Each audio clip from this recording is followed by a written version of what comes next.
I want to be further enlightened. Should I try to make no efforts at all? Here, it is impossible for you to be without effort. When you go deeper, it is impossible for you to make any effort. If the mind becomes introverted through inquiry into the source of aham vritti, the vasanas become extinct. The light of the self falls on the vasanas and produces the phenomenon of reflection we call the mind. Thus, when the vasanas become extinct, the mind also disappears, being absorbed into the light of the one reality, the heart. This is the sum and substance of all that an aspirant needs to know. What is imperatively required of him is an earnest and one-pointed inquiry into the source of aham vritti. How should a beginner start this practice? The mind will subside only by means of the inquiry, who am I? The thought, who am I, destroying all other thoughts, will itself finally be destroyed like the stick used for stirring the funeral pyre. If other thoughts rise, one should, without attempting to complete them, inquire, to whom did they rise? What does it matter however many thoughts rise? At the very moment that each thought rises, if one vigilantly inquires, to whom did this rise, it will be known to me.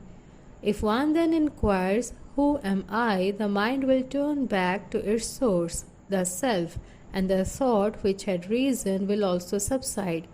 By repeatedly practicing thus, the power of the mind to abide in its source increases.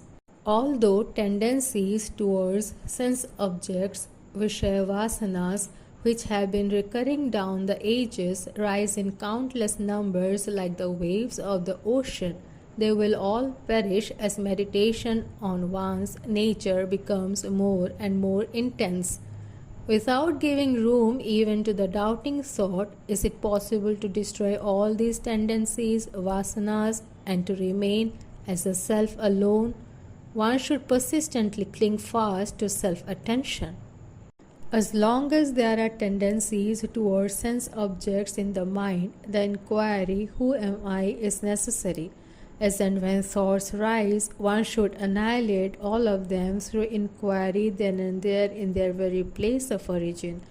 Not attending to what is other, anya, is non-attachment, vairagya, or desirelessness, nirasa. Not leaving self is knowledge, jnana. In truth, these two, desirelessness and knowledge, are one and the same. Just as a pearl diver tying a stone to his waist dives into the sea and takes the pearl lying at the bottom, so everyone diving deep within himself with non-attachment can attain the pearl of self. If one resorts uninterruptedly to remembrance of one's real nature, swarupa smarana, until one attains self, that alone will be sufficient. Inquiring who am I that is in bondage and knowing one's real nature, swarupa, alone is liberation. Always keeping the mind fixed in self alone is called self-enquiry, whereas meditation, dhyana, is thinking oneself to be the absolute, Brahman, which is existence, consciousness, bliss, Sat Chit Ananda.